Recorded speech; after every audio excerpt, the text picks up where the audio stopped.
Question 4 says we should find the stationary point of this function. And this function, this question 4 has 10 marks. And 10 marks is a lot. Let's grab this. Now, before we start solving, let's understand what a stationary point means. A stationary point is a point on a curve where the gradient or slope is equal to 0. I will repeat that. A stationary point is a point on a curve where the gradient, another name you can call that is slope, is equals 0. In other words, at a stationary point, the derivative of y with respect to x is equals 0. So to find the stationary point, the first thing we need to do is to differentiate this function. When you differentiate this function, you definitely will have the derivative of y with respect to x equals to the derivative of the function, the value you have for this, and then you can be able to look for the stationary point. So let's get started. So what do we need to do first is to take the derivative of this y with respect to x for this function I am writing. So let's do that real quick. The derivative of y with respect to x is equals, what is the derivative of x squared? It is simply 2x. And the derivative of negative 8x is simply negative 8. Derivative of a constant is 0. But some people may be confused. How did I get the derivative of x squared to be equals to x? And how did I get the derivative of negative 8x to give us negative x? Let me show you that real quick.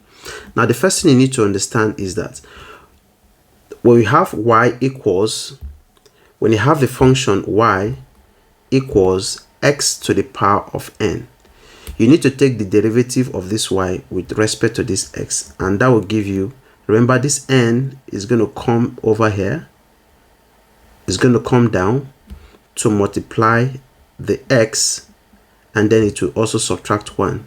So we have it like this. This is the formula we're going to be using. So now the question is y equals x squared. We're taking the first term. So what do you need to do? If you take the derivative of the y with respect to x, it means that these two will substitute for n. Anywhere you see n, you plug in 2. So you have 2x to the power of 2 minus 1.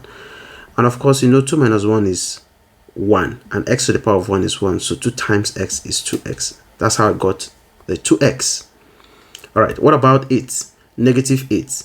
Negative 8 x, you don't need to take the derivative of negative 8 because it's a constant and it's attached to this variable. The variable is what you take the integral, the differentiation, what you differentiate.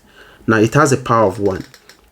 So that 1 is coming to multiply by the 8, negative 8 that was there. So if you take the derivative of y with respect to x, it means that this 1 multiplies by negative 8 gives us negative 8. X to the power of that 1 is going to take away another 1. So that means I'm applying this formula, keep in mind. That's why I got the negative 1. So negative 8, notice that 1 minus 1 is 0, and x to the power of 0 gives you 1. So negative 8 times 1 gives you negative 8. And differentiation of a constant 7 is 0. So that's how I got that. I hope it's clear. So what's the next thing you need to do? Now we are done taking the derivative of this function. It is important for us to follow the second step I'm going to be introducing to you. And what is that? Remember you said the y over the x is equal to 0 at stationary points. So that means in place of this dy over the x, we can plug in 0 equals 2x minus 8. And if you reverse this, the same thing as writing it as 2x minus 8 equals 0. So what do we need to do? We're looking for x. Add 8 to both sides. The opposite of negative 8 is positive 8. Why are we adding 8 to both sides? Because we want to eliminate this negative 8 so that we can get x. And negative 8 plus 8 gives us 0. So 2x will be left on the left. 0 plus 8 will give you 8. If you divide both sides by 2, this 2 and 2 crosses out, and you have your x to be equal to 8 divided by 2 gives you 4. So we're able to get x to be equals 4. Now we have x equals 4. What do we need to do? This is simply what we call the x coordinate. The x coordinate. That's what we just found. of our stationary point,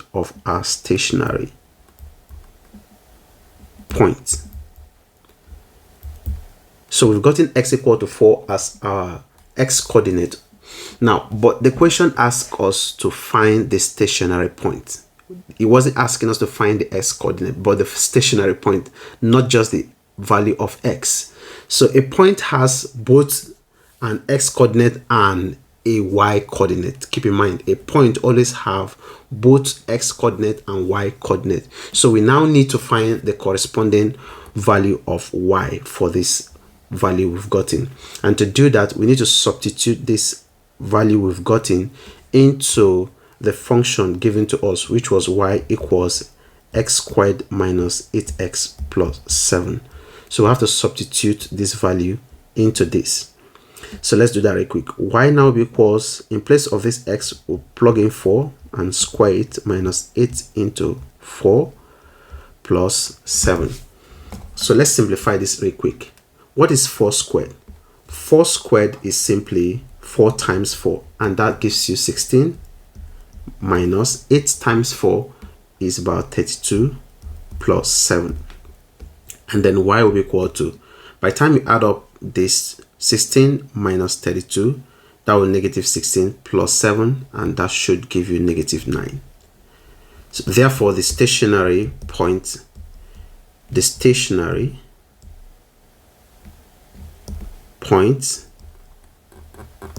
is going to be,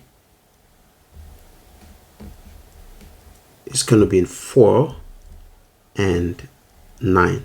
I'll put them in the parentheses. So 4 was the value of x, and negative 9 rather is this new value we've gotten.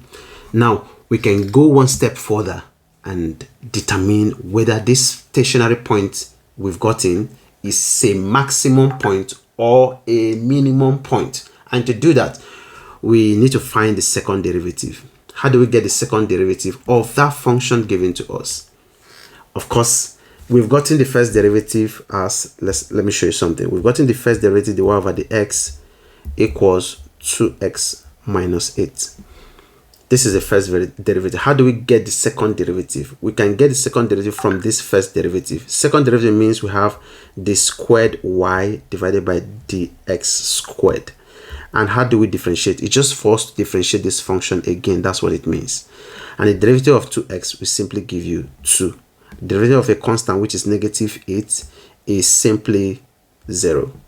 So that means the second derivative is just 2. Now, since we have 2 to be greater than 0,